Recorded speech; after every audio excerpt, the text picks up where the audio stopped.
Alright. Hey everybody and welcome back to Disco Elysium. We're still on day one. Still wandering around the town, figuring out what's what.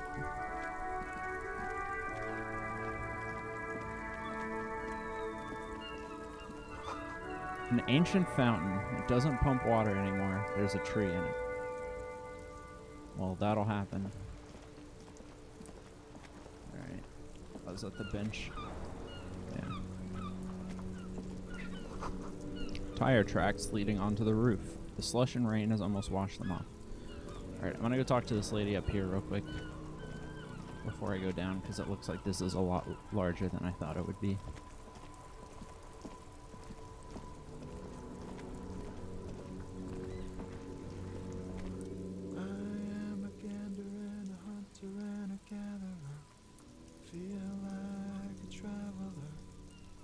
The man mutters to himself, accenting the beats as he goes. A simple little cadence. He seems to be making it up as he goes. I am the law. Keep listening. Hey there. What's going on here? It's the jam, my man. Yeah. He motions toward the sprawl of lorries with a sweeping gesture. The air from the east is thick with the smell of crude oils, heavy metals, and other byproducts of the modern era. You can almost taste it. What's the traffic jam for the ages? Harbor gates of the street are shut tight. No explanation given. Workers on strike, scabs agitating, an all-around clusterfuck. Meanwhile, we're all stuck here in long-haul limbo for days upon days upon days upon days. Limbo, huh? So that's where I am? Yeah, exactly. It's official. He too agrees. This is the antechamber of the afterlife. So how long have you been here? Feels near forever. Like I was born on this here roundabout and this was all I ever knew. Just me and the metal and the tires, the oil and the fumes of mazout. Extravagantly phrased, but I can roll with it. Yeah, imagine. It's been a whole week already. Jeez. Behind the laugh, however, a touch of sorrow. So tell me, what do you need?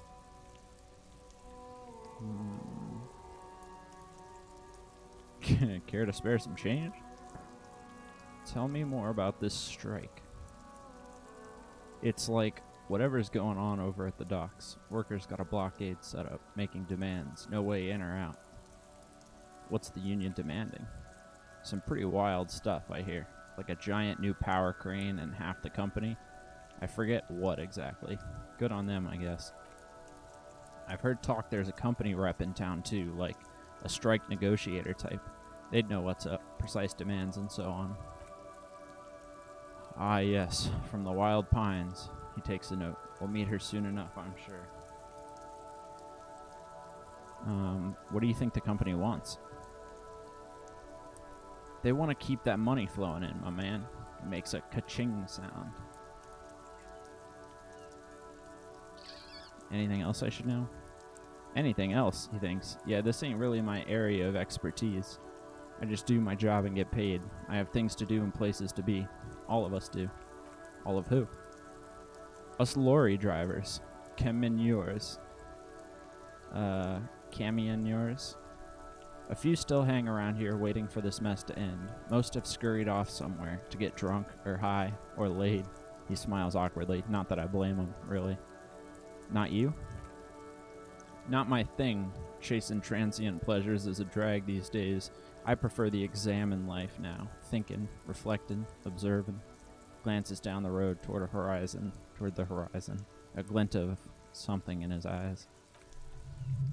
He tries his best to look nonchalant, but there's a rigidity in him, as if trying to conceal something warm and deep beneath a cool exterior.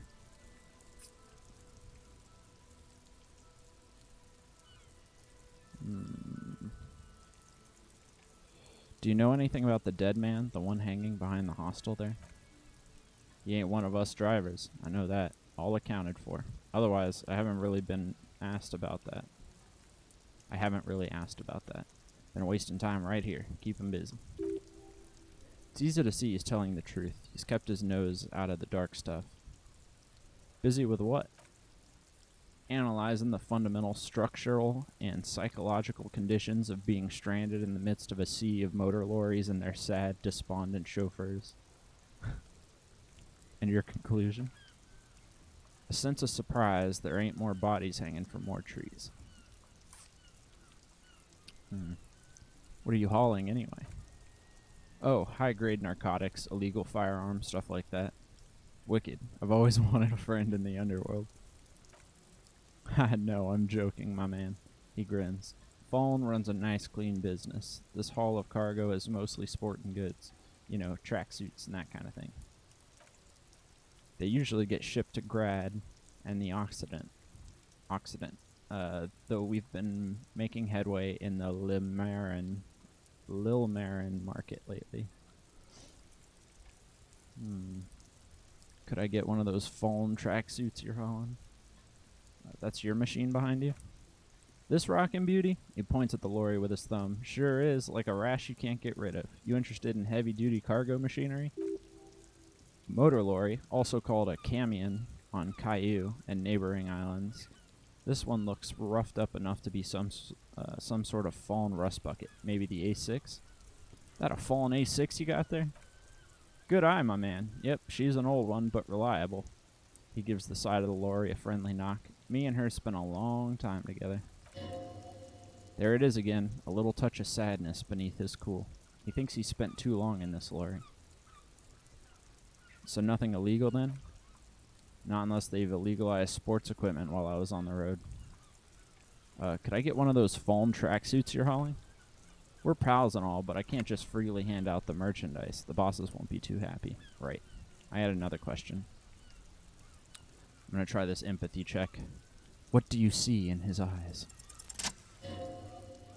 In his eyes, a half-familiar longing. Flecks of brown and gold. Familiar how?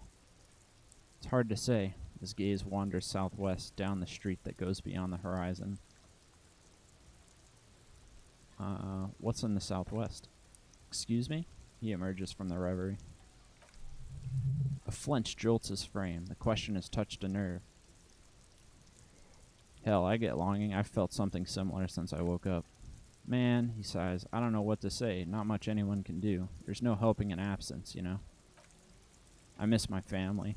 They're all I have. My wife, the second kid on the way, waiting all the way in Deora, and here I am, stuck in this shit, so far from home. Deora? Deora of the Seven Seas. It's on the other end of Le Caillou. Pretty much, on another island called Laurentide, off mainland. We've got a little place there. I can almost hear my kid laugh when it snows. What's it like to miss someone? What's it like? Good and bad. An ache that brings you joy. He smiles warmly. I think of them a lot. I dream up these silly scenarios in great detail. Living with them comforts me. There's a pause and a sigh. Then he turns his eyes to you. What about you, cop man? You missing someone? Is that what it is? This feeling? No, it's scarier than that. You're pursued by a hunter, smelling of apricots and sorrow in the past. I miss someone, but I don't know who it is. I feel for you, my friend. It's bad enough to know who you miss. Missing like that doesn't feel like it has much of an upside. But thanks for this. It's nice to talk to someone, and I know it wasn't easy to ask. He smiles. I hope you find your way through your own troubles. I'm good for now. Good talk. Don't be a stranger. He gives you a salute with 2 fingers. Alright, my man Tommy.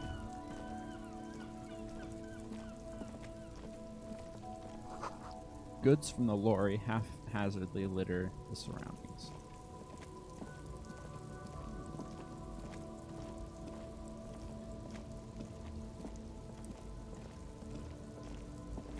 Man, that would suck to be stuck here for a week. A bold slogan, Human Ox, covers the track.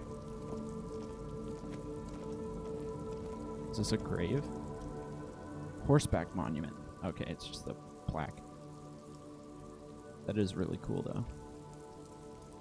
An old monument stands in the middle of the traffic island, pointing toward the sea. It looks as if it's been reassembled piece by piece, secured and mounted in the air with the aid of numerous ropes and rods. Who is this? A silver plaque on the statue's pedestal reads, "I am Felipe III, the Squanderer, the greatest of the Philippine kings of Revachol, son of Felipe II, the opulent, father of Felipe IV, the insane." As you look up, you notice something about the statue. There are some odd indentations on the king's chest piece.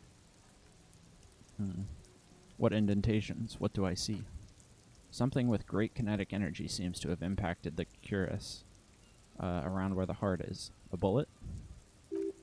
Someone shot him in the heart. Interesting. Lieutenant, has someone shot the king? Point to the indentation. Okay. He cleans up his glasses before looking up. I can't see it, but I'll take your word for it. Well, what do you think? Well, Martinet is riddled with bullet holes. This place saw a lot of action during the Revolution.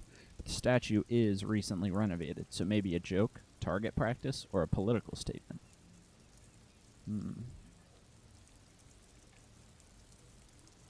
Maybe it's connected to the murder? Maybe.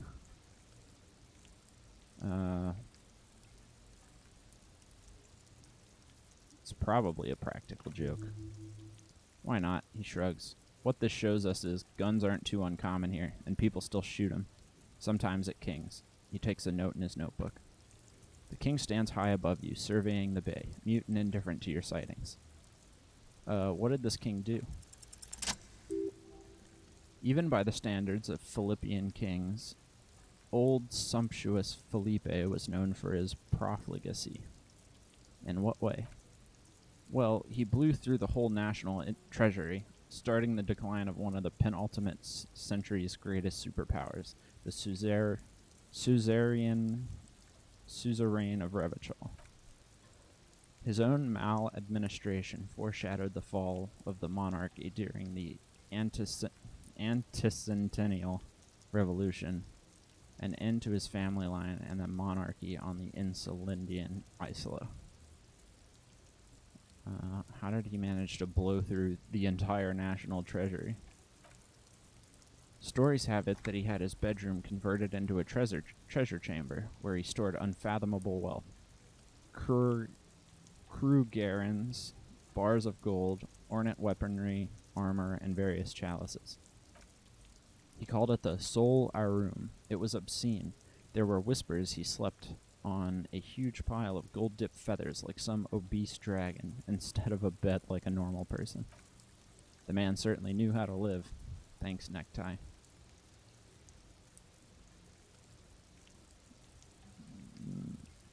Wait, really? There's no way that's true. But wait, you haven't even heard about his fabled cocaine addiction. The what now? You see, old Felipe wasn't just good at squandering the national treasury on gold and ceremonial weaponry. He was also a prodigious snorter of nose candy. So he was addicted to nose candy, a bloated druggie. That's what the revolutionaries said, 150 years later, right before they emptied out the royal mausoleum and dumped His Majesty's mortal remains in the Insulindian Bay. This is a lot to process.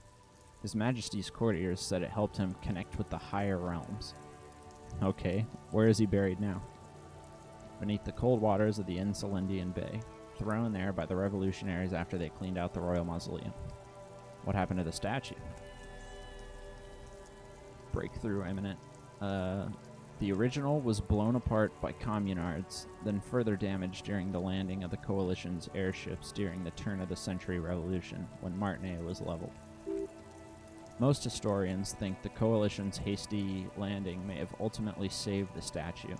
If the communards had more time, they would have reduced it up to even finer pieces. Who restored the monument? Some years ago, a group of liberal, artistically inclined individuals, designers mostly, thought it would be ironic to restore the statue of the most wasteful ruler of Revachol in the poorest part of the city. The statue is supposed to capture the moment it was blown apart, like an instant frozen in time. A rare butterfly trapped in amber, floating on the sea of shit. That's brilliant, so funny and nihilistic. People in Martinet tend to disagree, as do many prominent art critics and thought leaders with more nuanced social awareness than the young ironists. Felipe III, the squanderer, however, with his bronze face up in the air, doesn't seem concerned about what the hoi polloi think of him in death. Cool. Thought complete. Volumetric shit compressor. Bizarre scientific news from Revitrol West today, where a police officer's shit has been observed at a pressure of around 495 gigadecimals. These metallic hydrogen levels of shit togetherness were thought to exist only at the center of collapsing stars, not law officials. It remains to be seen how long the shit singularity lasts. All endurance white checks unlocked. Learning cap for endurance raised to 4. Cool. Let's go check out that body. Finally. It's only been half the day.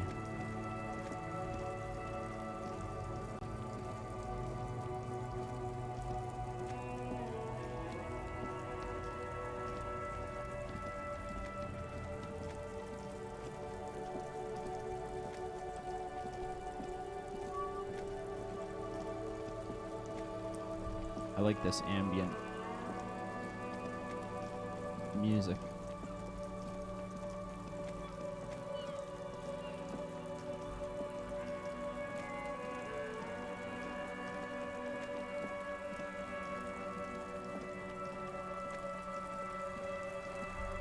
Doesn't that kid have anything better to do?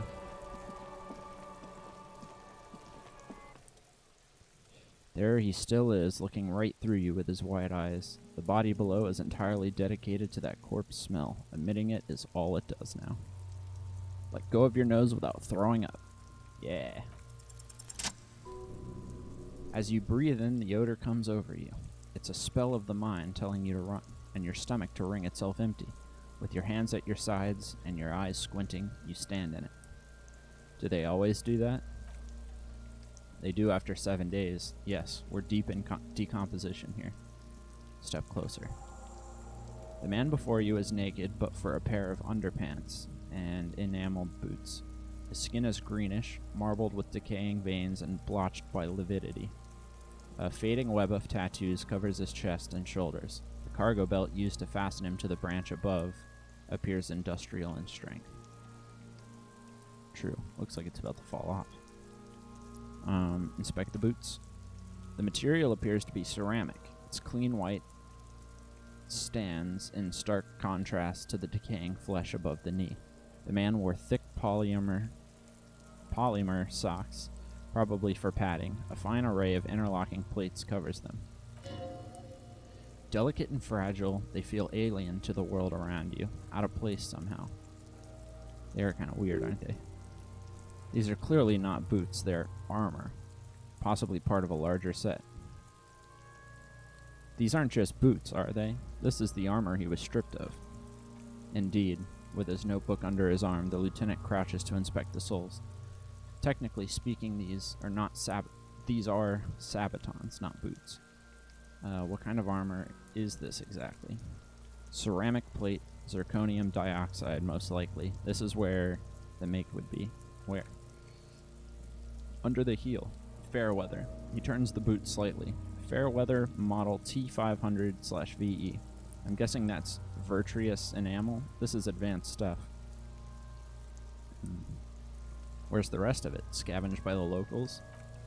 He nods. Piece by piece. He's been out here for 7 days. It would be odd if they didn't. Where's the rest of the armor? We should keep a lookout for these pieces. The armor could yield information. He nods towards Kuno, who's eyeing you suspiciously. This is one thing he might actually know. Maybe he was just wearing these boots and there's no rest of the armor? No, I think he had something precious underneath the clothes. They had to remove the jeans and shirt we found to get to it, and this kind of armor is often worn under fabrics. Weird. could have just been walking around naked. No, what if they told him to strip before they hung him, like to demean him? They usually hang them completely naked for that. La Puta Madre, the Mazda, the Besmertes, and a like. This one still has his underpants. Fucking talking about underpants. The material looks out of place here. It is. It's expensive. The lieutenant draws a line in the condensation on the ceramic with his index finger. We've requested similar material for our tactical units for years now. The constabularies deemed it too costly. In that time, we've lost 6 men to semi-automatics. How much are we talking about? For a full set, about 4 years of wages. Damn. For the northwest region of Revachol, an officer's average yearly income is 5,500 real, unadjusted for rank. Wait. My yearly pay is 5,500 real? Not too much, yes. It's enough. The lieutenant nods, wiping his finger on his sleeve. How could this man afford such expensive hardware? That's for us to find out. My initial report on the area suggests he was a security guard for the harbor company, but that's just hearsay. Initial report? Just something I scraped together from my station, an area report of Martinez. I'm sure you did the same. He's not actually sure that, he's just being tactful. These look pretty advanced for a security guard. I agree, this equipment is way beyond what a guard can afford. Knock on the boot. A small bell-like sound fills the air, like tapping on the side of a porcelain cup. Sounds fragile. It's anything but. This material is a kinetic reed distributor. It spreads kinetic energy horizontally from plate to plate, dissipating it entirely. Points to the boots, see? Faint organic lines cover the plates where they separate into smaller ones. These plates then divide into smaller plates until there are hundreds of them together, or all together. Like whorls of floorboards, the design looks organic, influenced by highly resistant wood materials like lignum vitae and ebony, perhaps. What does this remind me of? If trees were made of porcelain, this is what their cross-sections would look like. Run your finger over the lines. The smooth, glossy surface fractures into ever more intricate interconnections, peaking on the right sabaton, where you notice. The whorl are in the shape of a letter and a number combination. E50 100 1000. Point to it. Looks like there's a serial number on the right sabaton. Good. Can you read it to me? He tips the drying ballpoint of his pen on the tongue.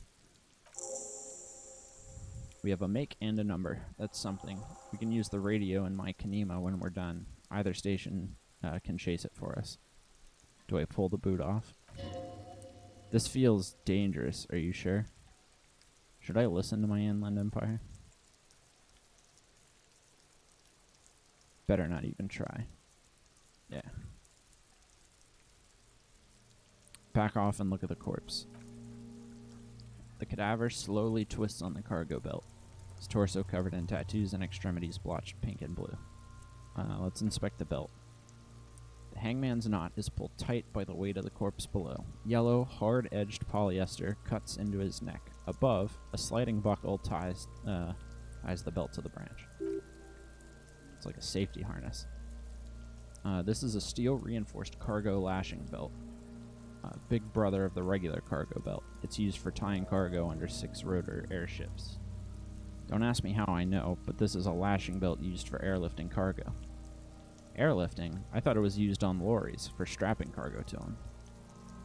Apparently this is the reinforced kind, for the air transport. My brain tells me so. He nods. The local harbor uses 6 rotors to shuffle containers around. I get the sense they used whatever was on hand without paying much attention to not incriminating themselves.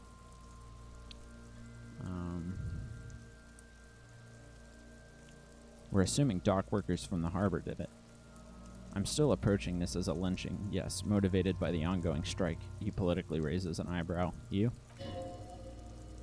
Yes, he agrees. The debrief we got from the Wild Pines representative appears to be solid, too. A lynching is what this looks like. No, you feel like it was something else. But what? I feel like it was something else. Yes, he covers his nose. It often is. This belt worries me. They sure wanted him to stay up there. The rope is reinforced with steel wiring. I was afraid it would be. He rises to inspect the noose. Thin steel wiring, parallel strands. This makes getting him down more problematic than I had assumed. How did they even get him up there? A noose is one of those things that's easier to use one way around. He points to the buckle tying the belt to the branch above. Did they climb up using the kid's ladder? That ladder can't carry a grown man. I didn't see any splintering either, did you? I think they lassoed the branch, then pulled on the belt to close the buckle. He makes a pulling motion. Back off and look at the corpse. The cadaver hangs from the cargo belt, limbs limp and torso covered in tattoos. Inspect the tattoos. An intricate web of blue lines stretches across the torso from the right shoulder to the solar plexus. Each time they intersect, a small white star is formed in their crossing. Hundreds of fading asterisks riddle his skin. Their concentration is highest around his heart. His corpse is marked by stars. What will mine be marked by? Alcohol and heartbreak.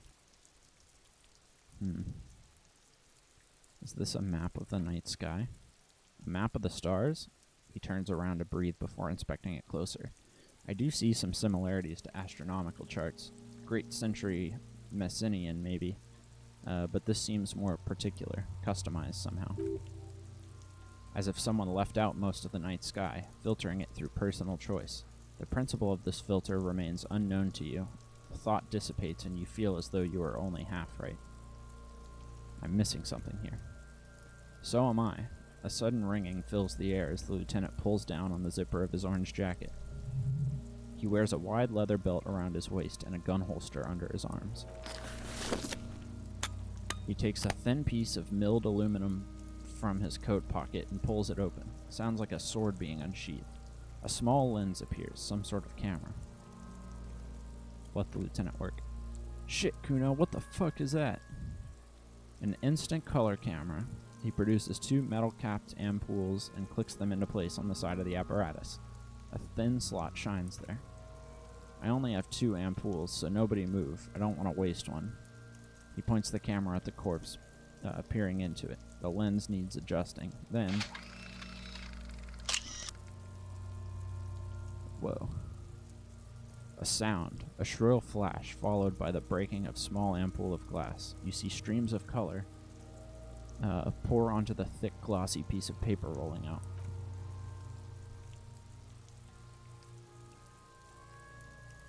On it, a color-perfect copy of the dead man's tattooed chest, in case we need it. The lieutenant says and shakes the paper, letting it dry in the cold wind. Cool machine. Yes. He slides the camera closed and tucks it away on his belt. It is pretty cool, isn't it?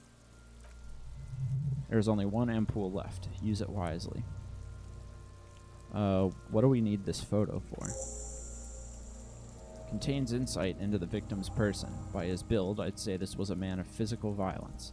The story he wanted his body to tell was important to him. It is his letter to us. Someone should decipher it. We'll need to show it around.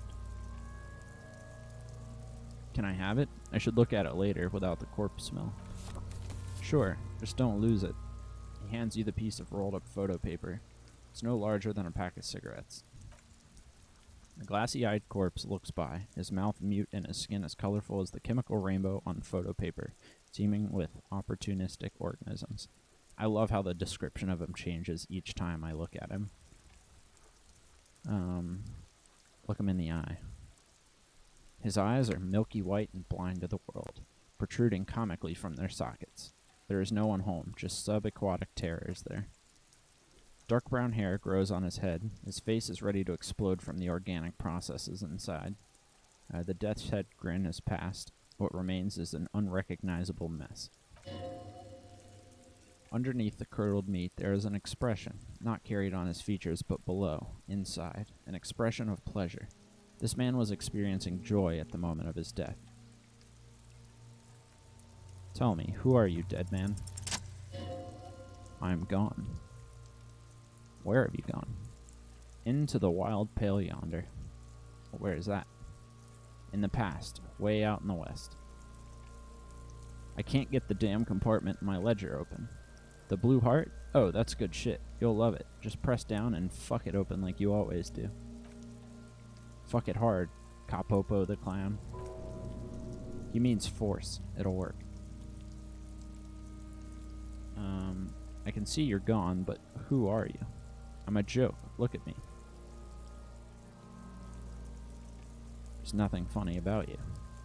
There's nothing funny about jokes either. Who were you when you were alive? A killer, a motherfucker, and a killer. I have another question for you. What is happening? What do you mean? I'm talking to you. It's the power of your black frothy liquid starts bubbling on his lips. Imagination. Yeah, man, don't be crazy. Inanimate objects and dead people can't really talk to you. Your wild imagination is doing this. Ask some more of those questions you love so much. He loves those. Why do I love questions so much? Because you're a copperoony. Look at all them go. Do you want more questions? Yeah, give me questions. Give me a comical amount of questions. Coming right up, Copperoony Rooney. This is getting upbeat now. Is my name Rooney? Fuck no, you're no Rooney. I do strike myself as a Rooney. Rooney is obviously not who I am. Between you and me, your name is probably Harry. Could I really be Harry? You can be anything you want to be, Brother Capo. Why do I feel like I've forgotten something terrible? Because you have. Who killed you? Love did me in, Brother Capo. It was love all along. Can you ask me a question? Sure, Lobo. I can ask you a question. Why are you doing this? What? Looking at my face, motionless, looking into my eyes, standing here. Why are you investigating my murder? Maybe this will lead to something indescribable, unforeseen, miraculous. Ha! The clown lips on the corpse appear to smile. The face rotates before you, slowly. Something is on its way, something hidden. It's coming, a miracle, from the northwest, and it's almost here. You can feel it in the air on your hands, the cold spring air smoothing them over. I hate you. You stink and you're boring. Do I remind you of someone? A child born with Moller's disease, harlequinism, grown up miraculously. A baby affected with harlequinism. You sure wriggled out of that one, Coppolini. Why were you feeling pleasure when you died? Maybe I was getting my rocks off? So you were feeling sexual arousal when they were hanging you. Do I look like an erotic asphyxiation type to you? What's that? Captain Coppodromo, I fear we are drifting away, fixating on sexuality again. Let's go with a simpler question. Enough. You can come back and look into this face anytime you want. Humor yourself with my Harlequin features. Ask me your little questions. Freshen your memory. Create associations. Remind yourself of your mortality. Coppolopo. Squint and take a step back. As you narrow your eyes, the monster before you blurs into a violent mess of green and pink. Observe. Only the lower extremities are pink with a dash of blue. His fatted hands, thighs, and his neck just above the noose. The rest of the corpse appears dark green in the cold spring air. I'm squinting, Kim. Why am I doing this?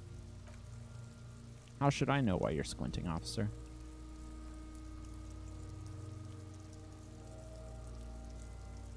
His face and hands are pink, thighs too, but the rest is greenish. Oh, he snorts. You're trying to assess lividity. Relax your eyes. The monster comes back into focus, an explosion of color, coursing with dark marbled veins. His stomach appears pregnant with something. Black liquid streams down his thigh and onto his boot. So, what do you think?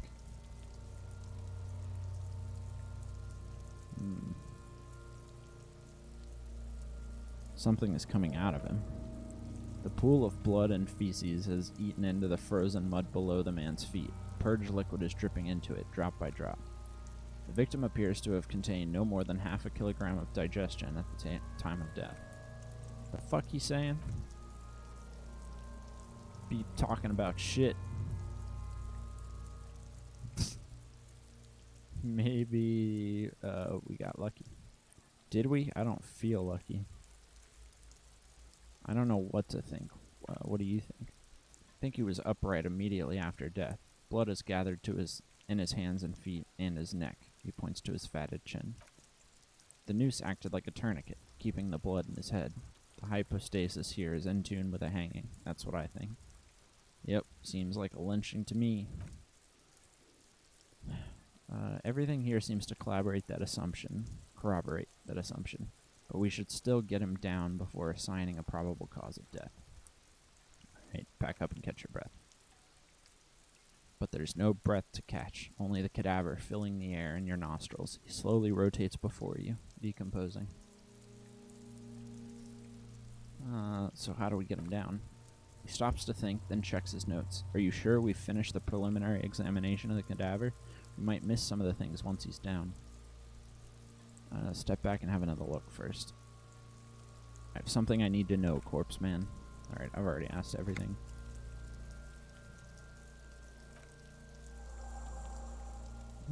The steel reinforced belt presents a unique challenge. I brought chain cutters, but I don't see a good angle of approach to the belt. The cadaver is a good 1.2 meters up. Neither one of us can reach the belt without assistance, and even if we do, there's the question of cutting the airship strength material.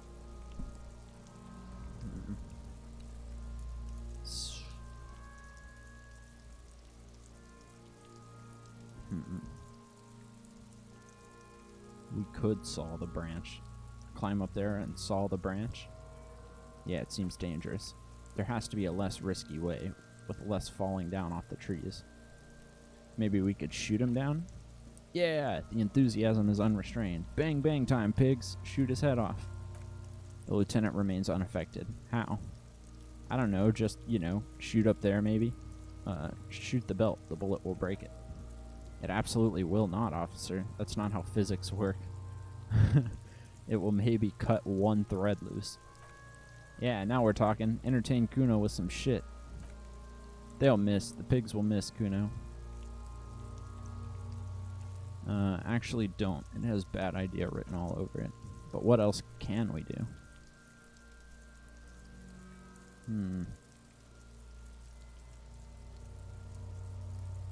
Maybe we can ask for help from the harbor? I was really hoping we wouldn't. The Union appears to be suspects in this case. It seems like a dangerous route to go down.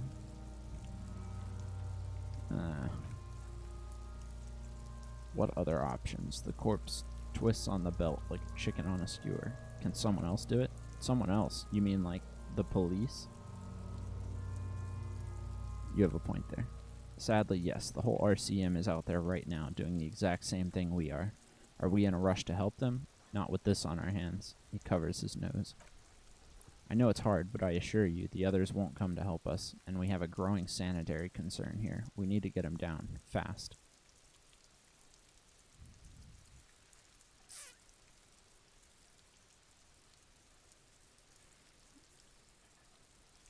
Well, we could try shooting him down. It looks like we might just have to ask for help from the harbor. Okay, he looks at the cargo belt. They do have the tools and the men, and since it looks like they put him there, they can get him down too. He sighs. Okay, let's do it. The lousy, dangerous way. How do we get inside the harbor? From the gates, by negotiating or fighting. I'm unenthusiastic about fighting. He looks around. Or we can try to find some secret third path. It's unlikely, though. Won't it be dangerous? To ask the suspects for help with the victim's body? To be indebted to Everett Clare? Very much, yes. Which is why I would have preferred us to handle this ourselves. Clearly we can't. Suck my dick, bitches. Who is Everett Clare? The leader of the Union, a dangerous and corrupt man from what I hear. You don't want to owe him much. Yeah, don't go being someone else's bitches. You're Kuno's bitches. Let's get to it then.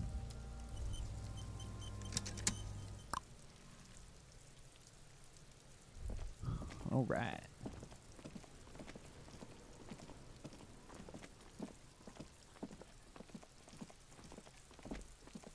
I did level up. I have so many quests. Oh, cool. It's a list of my checks. Maybe I can open my ledger now.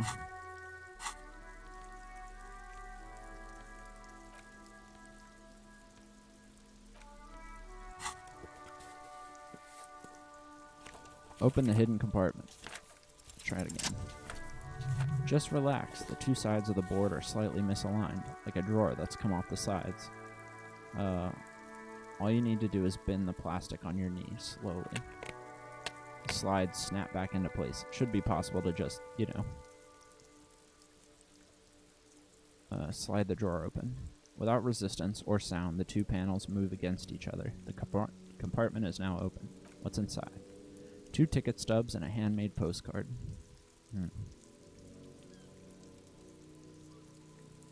Pick up the ticket stubs. 2 octopuses are smiling, reaching their tentacles toward each other in the colored pencil drawings. The tickets permit access to a zoo in Revachol East. The aquarium costs extra. These let you go there too. Pick up the card. Thin wax paper has been glued to a piece of cardboard. It sounds like leaves rustling when you pick it up. You see violet flowers, floral patterns, patches of glue. Smell it first. It smells of chewing gum, apricot flavored. A touch of cinnamon, the end of summer. You think the label says Tutti Frutti. Open it. Familiar handwriting lines the insides of the card. Looped, round letters in a woman's hand. A young woman in her 20s. There is care, effort, and a smile, you think. Although that is not something you can read from someone's handwriting. Harry, it begins. You're already reading. I wanted to write you a letter so you can read it when you wake up. Maybe it'll make you happy.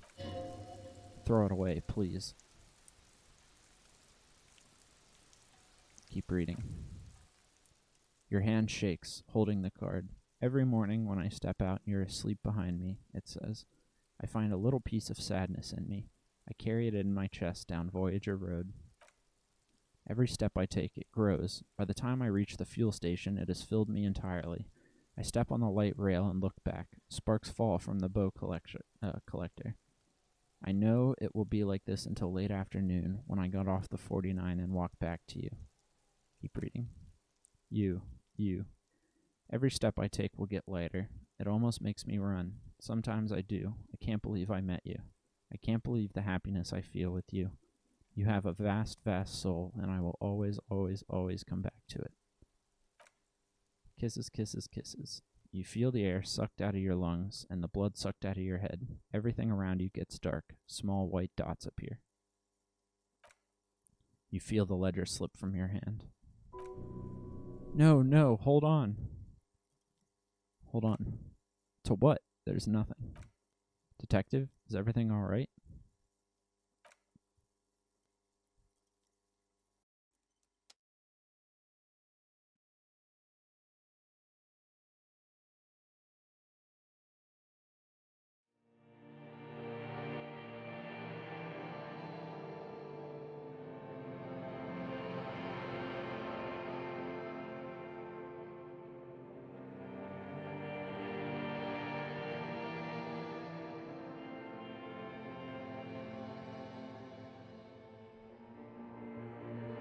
What? Begin. There is nothing. Again. Nothing? Nothing, sad brother. No treachery, just blackout. Just lie there, passed out. Well, almost nothing. There is the ground below you, that's still there. And the small light that's on, fluttering somewhere in the basal ganglia. Who's That's that? me. Blue eyes. That's me. Nice and quiet. Is it? The world is gone.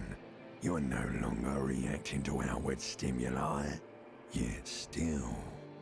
A bitter, caustic sense of loss remains. Even in the darkness, great sorrows slip in the water. Slimy. No, I was cool. I'm cool. The cool when you're dead, brother. Here in the paleo-mammalian cortex, we call it the shadow. Because it's always there.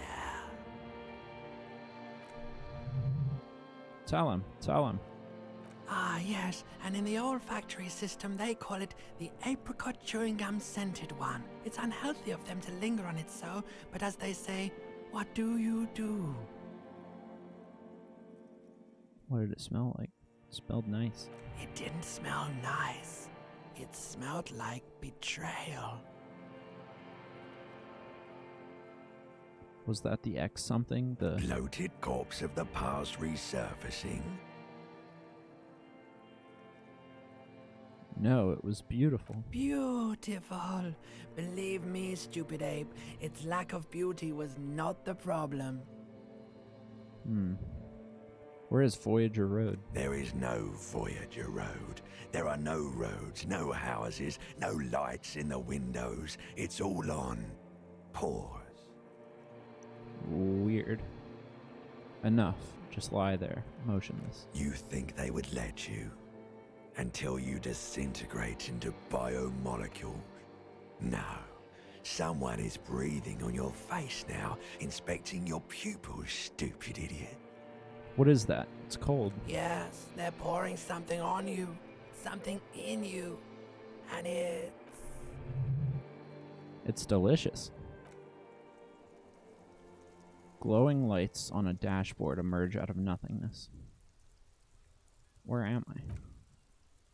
In the upholstered cabin of Lieutenant Kitsuragi's motor carriage, seated in the driver's basket.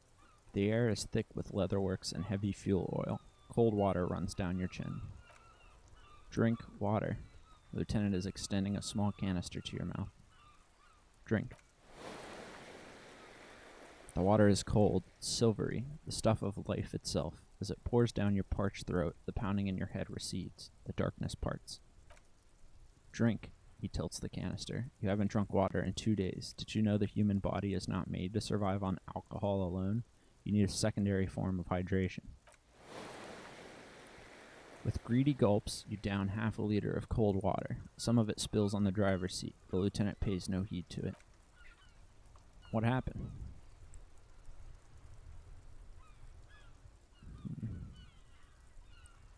I came in contact with the burnt-out ruins of the past, Lieutenant.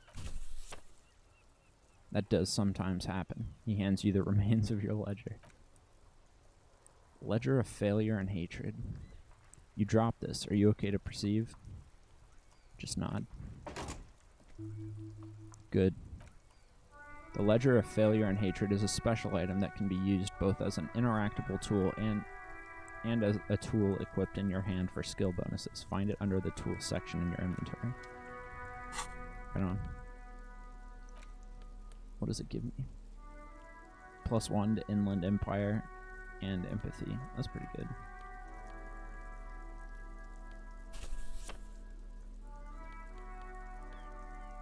Still got these fucking garden gloves on. Let's check out the picture. Yep. Still looks like the map of the stars in the night sky, but something's not right. What's the meaning of this tattoo? For you to discover. You've gotten as far as you will without assistance. Someone who knows about history could tell you. Okay. Right on. Got a new thought.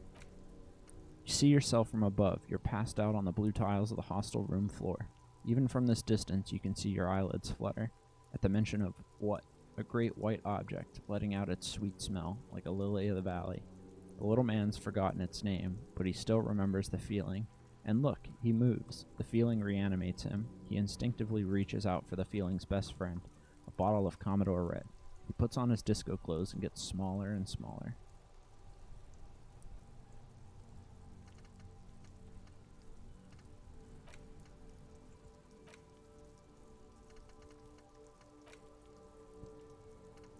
Can I not internalize it? Guess not. Okay, so you kind of keep these, and then you can forget them. I'll keep what I have then for now.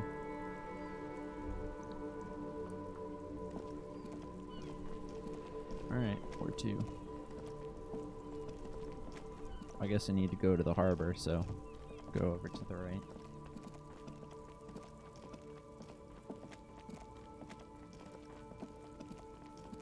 I don't think I talked to this man. Welcome to Revachol. The remark isn't addressed at you, it's addressed at Kim. Why are you addressing my partner like Don't that? you welcome to Revachol me. My grandfather came here from a 3,000-year-old racist isolationist culture, while your ancestors came to this island a mere 300 years ago. Every school of thought and government has failed in this city, but I love it nonetheless.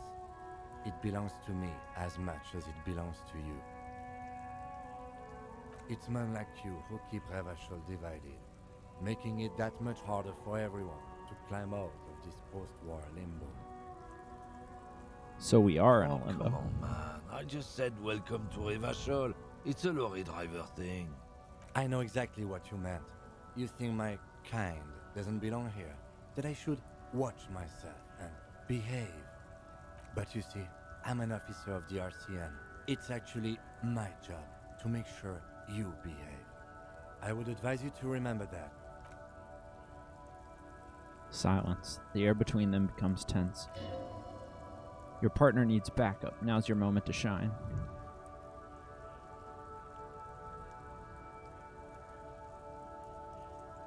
Well, I think we all learned something here. Smile at the lorryman. Fucking A, Kim. I've got your back. Go with the I second haven't option. learned anything I didn't know before. Lorryman shakes his head with indignation. Lieutenant exhales and resumes his regular calmness. You sense slight embarrassment for the outburst, or is it pride? Impossible to tell. Now that that's settled, we have a couple of questions. Whatever you say, officers. He waits impassively, cigarette smoldering between his fingers. He smells of heavy motor oils and his breath of high tar content cigarettes, probably Astra Whites. I found this mug in the trash. Is it yours? He stares at the yellow man mug, then suddenly he explodes. Ha ha ha, ha ha ha, oh man, that's great. Look at that guy go. Haven't seen anything that funny in a while. Is it yours? God damn. He wipes the tears from his eyes. Thanks for that, but no, it's not mine. What are you hauling? Not much anymore. I'm here to pick up some cargo, but the dock workers are on strike, so it's a sit and wait on your ass situation. Well, how long has this been going on? The strike? They've been at it for a while. A month, 2 months maybe. He gestures towards the lorries. But this here is just the last week or so. What kind of cargo are you supposed to pick up? Apples. Apples? Yeah, apples. I take it you had other questions. He's giving you the best runaround. Or he's giving you the runaround. Let's be honest. You were bested. What was that argument all about? It's about biological determinism, natural law, the sorting of the races. He spits on the ground. Not the most popular topic nowadays with the coalition in charge and all. You might want to change the topic, that is, bury your head under the sand like common sheep.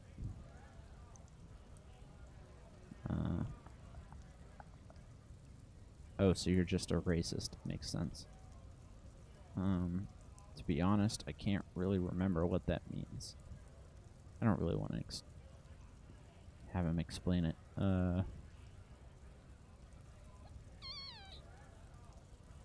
Yeah, just gonna call him a racist. The easy answer. Because I don't feel like getting into a debate about racism. I'm not just racist. Look, I've read books. He gestures with his cigarette for emphasis. The science of racial theory has all been proved, even if some people don't want to accept it. People who studied these things say that you and me are superior by design. He glances at Kim. So naturally, we Occidentals should be in charge. Obviously, you can see the merits in that. Yes, I can really tell you're a prime example of superior design. Open your eyes. Haven't you noticed something different lately? An unfortunate downturn, maybe? When members of the superior race cease to believe in their innate superiority, they stop competing for resources. Yeah, what's the problem with that? The problem? The damn Kipts are showing a real good game lately. Same with the mosquitoes. He throws a sharp glance at Lieutenant Kitsuragi. I'm assuming those are racial terms for people in this place.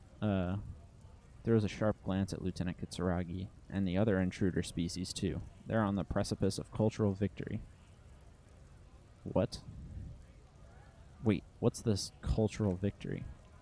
It's what the Kips of Boogie Street are going for. Right under our noses, and the others too, on the radio. Heard any Chansons lately? Heard any Motitos or Leader? No, dominating culture is how they plan to win. They say so themselves. Uh-huh. It's true, he pushes on. I said I didn't want to get into this discussion. Also, you need to realize the dangers of mixing races. Who knows what might happen if people don't stay in their birthplace. You might end up with a new sub-race, with unknown characteristics leading to extra competition. That's why you've got to control the offspring. Yeah, I think I can get down with racism. Yeah, I'm not down with this. Why don't you go fuck yourself?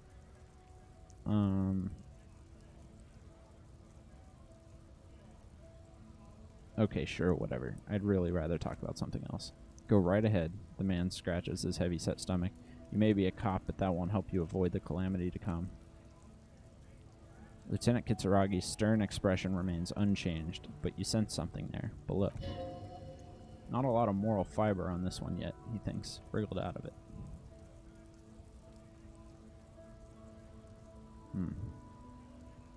We're done for now.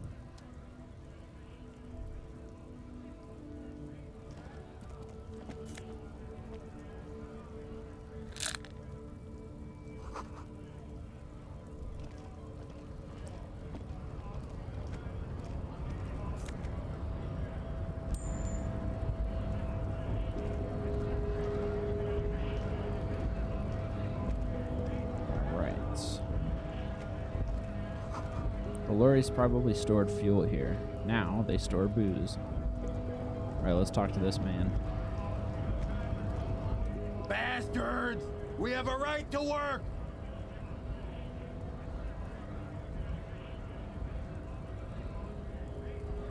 The man yells towards the harbor gates. His voice is the loudest of the lot and oddly screechy for a man his size. What's going on here? Pull up and stay frosty, everyone. Cops are here. The broad-shouldered alpha male turns to you. He's a full head taller than everyone else here. Here to fuck with us? Beat the honest worker down? Why would I? We're Why to should fight I? for a cause. Stripes usually have problems with people who have causes. Okay, then I'm thinking Good. no. We're fighting for a cause here. Right to work. Right to work. Besides, we're not that different. It helps the people see us talking. Cops and strike breakers together. Shows authorities are on our side. Builds confidence. What kind of cause are we talking about? Rights of people, rights of workers to have gainful employment, to make a salary, and feed their families. Regardless, I have some questions for you. Maybe you should ask them the questions. Like why we're not allowed to make a living here. Shame on you! We have families to feed, you piece of shit. Points his finger at the man sitting on the railing. So do we, scab. The loitering man hollers in return.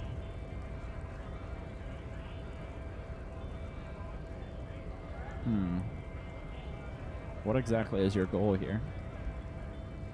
We were promised work, he points to the gates. We'd be in there, working, if the bastards hadn't shut the gates. And you are unable to breach the entrance? Main gate's locked. Would take heavy ordnance to bust it open. Could try to get in through the secretary's office. Points up the stairs. Door's locked, but the guard's blocking the way to the access panel. And I don't mean the scrawny mesk punk either. He points at the dock worker idling on the staircase. I mean, head measurer, or whatever he is. Have you just considered storming in? Wait, head measurer. Huge Seminese guy standing up there on the overhead passage. Won't let anyone by. The access panel is right behind him. How bad could one guy be? You seem capable. Bad. The man glares at you, standing on a narrow bridge. He's got a strategically advantageous position, and he's trained. I don't know how Union has a trained killer up there, but that one's no joke, and my men are tired and hungry. They're workers, not fighters. Why don't you just talk to them? Like civilized folk, you mean? The man rubs his chin. These native fucks don't understand civilized. It would be better for the neighborhood if you went home, at least for now, if you can't get in anyway. No, they will give up eventually, or get drunk, leave the button unguarded, and then we charge. The man rubs his jaw. A perfect, lightly bearded square wedge. Who are all these strikebreakers? Honest men and women with rights to work, to be useful, not toys for corporate interests. The man runs a hand through a steadily graying military haircut. We came here to help the harbor run smoothly in time of crisis. Union fucks don't want work, they ought to let in those who do want work. I have a question. The lieutenant looks him in the eye. Why do all these men follow your leadership? You think they follow because I'm big and loud? No, they follow the rules of the market, the rules of the economy, because they were, he starts bellowing, given a job to do. What is a strike? When a bunch of ungrateful, lazy cockroaches can't get their act together, decide to block honest work for other people. He shifts uncomfortably in his worker's overalls. What do the strikers want? Beats me. They mumble nonsense about boardrooms and workers' rights, while we, he raises the fist and starts shouting again, have the right to work. There's something odd in the way he carries himself. His set of clothing looks vaguely mismatched. The different pieces of the attire seem ill-fitting. Ill-fitting? What does that mean? His shirt is far too small and unpleasantly tight fit, while the overalls, held up by a belt, seem to fit a man with much more corpulence. Are you wearing new clothes? He ignores your question, choosing instead to turn to the emaciated workers, raising both fists in the air. The clothes are obviously not his. Silence is the answer. There's something off here, but he won't say what. You've been talking to him for quite a while now. Something is off with this guy. Ask where he's from. Okay, I gotta ask. Where exactly are you from? What's it to you? Deep-set suspicion drips from every syllable. Curiosity. Going to figure out this strike mess. Big mess caused by union greed. Shoots you a wary, distrustful look. But I only fight for the rights of people.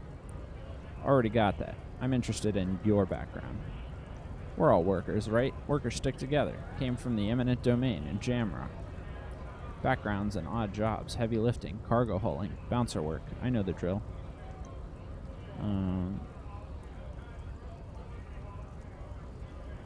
A bouncer? Where? I frequent a lot of bars. Maybe it's one I know. I don't really drink, but work has taken me to some. Which one was it? Worked at Territorial. Ring a bell?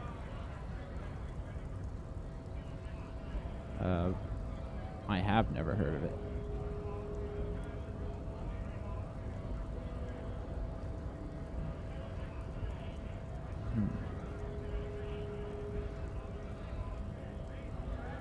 Well, I don't remember things well, but something's off about this guy. I'm gonna call him a liar. No. Yeah, I think I've been there. It was a long time ago. The man is quickly losing interest in talking with you. Alright, I want to get into the harbor too. Have fun, he snorts. Union shits are all on full strike. Don't think they're gonna let you through the gates. Trying to meet their fat boss.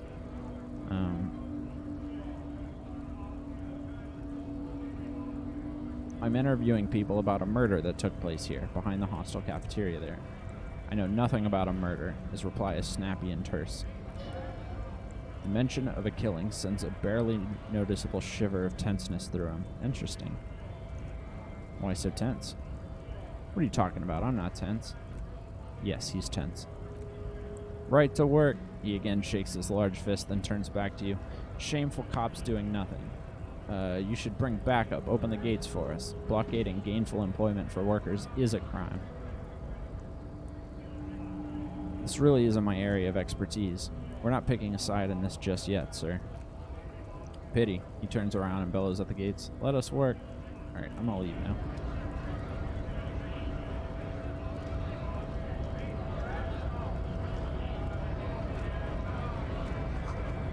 It says GRI, the Greater Revachol Industrial Harbor.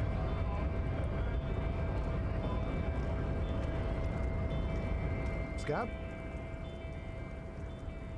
Asks a man with jolly eyes, tilting his head. What exactly is a A scab? kind of a worm, content with mere survival. They come, they want to do our job for shittier pay, screwing over both themselves and us. Everybody loses. Hold on, where did they all come from? Beats me. Somewhere in the ground, I think. You don't seem to like them much. Gotta be bloody stupid or freaking evil to Scab. Or I guess, scared maybe. But scared of what? Of who? He looks at the mass, squinting his eyes as if trying to ascertain what they're scared of. Personally, I'd rather beg than Scab. If the gentleman shouting on the street came begging, maybe they'd have gotten something. Have you tried talking to them? We've explained the matters, but they don't listen. This lot would be reasonable and go home if the big guy wasn't riling them up all the time.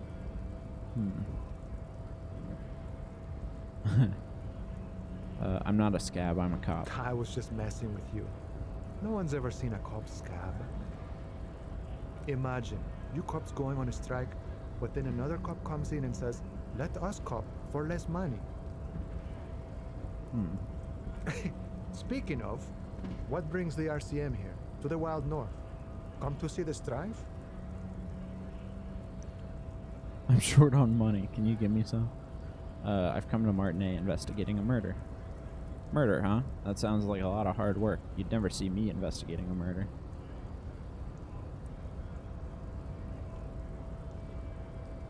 Maybe you want to help me solve it by telling me who did it?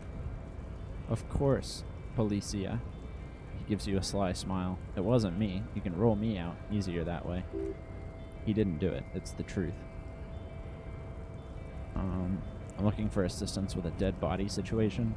Body still hanging in the tree. He rubs his chin as if pondering his core beliefs. That's a rough pickle. Can't help you with that one, sorry. I'm not really an admirer of dead bodies. Might be someone else from the Union can render assistance. He shrugs. Does this mean you can let me through the gate? I don't operate in that capacity. I'm not a granter of passage. He takes a swig and points up the stairs with his flask. The passage grants itself. Beneath the jolliness, he suddenly seems doubtful. That simple? I just walk in? I walk right past Measurehead and go in. Past Measurehead? Yeah, the 2.5 meter tall Simonese supremacist there. Points to the bridge above the gates. Walk right past him. Right. Then press the button to unlock the door. Aha. Then go past him again. Okay. And you enter the harbor through the office. Esta. For some reason, it doesn't seem like it's going to be that easy. Don't worry, I'm sure it's not completely impossible. For example, you could best Measurehead in a physical confrontation. Or you could convert to a Simonese supremacist worldview, or, strokes his mustache. Maybe it actually is impossible. Or maybe it actually is completely impossible. Has any of the scabs tried converting to his worldview? Jean-Luc himself would say the philosophy has proven overly heroic for the scabs to convert to. Not enough intuition. Got it. Another thing. Sure. The man whistles a jaunty tune, the wind rustling his whiskers. Nice talk. Gotta get moving. He's not gonna help me much. Thought complete. Lonesome long way home. What is that? That artwork is so cool. So surreal. Here we go. Home awaits. Walk past Station 41 and through the market. Past the Boogie Street spearhead to the other side of the lake.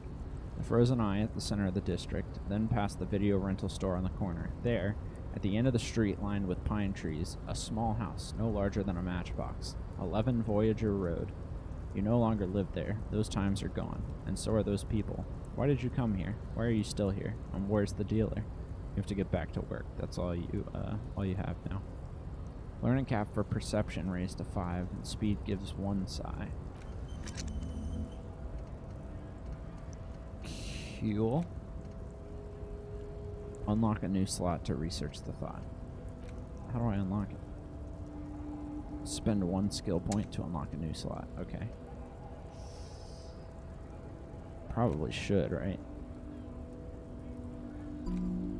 Yeah. Internalize. Want to learn more about my past.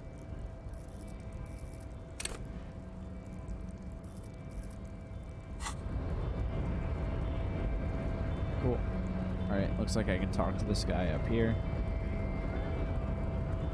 There was also a way for me to get on that roof. Then I need to go down over there, I guess. A notice. In case of a strike, press button behind guard.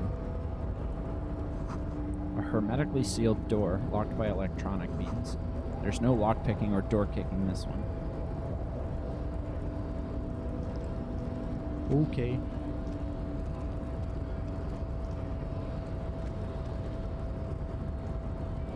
Before I get into another long conversation, I'm going to pause here and take a break. So thank you for watching, and we'll be back next time.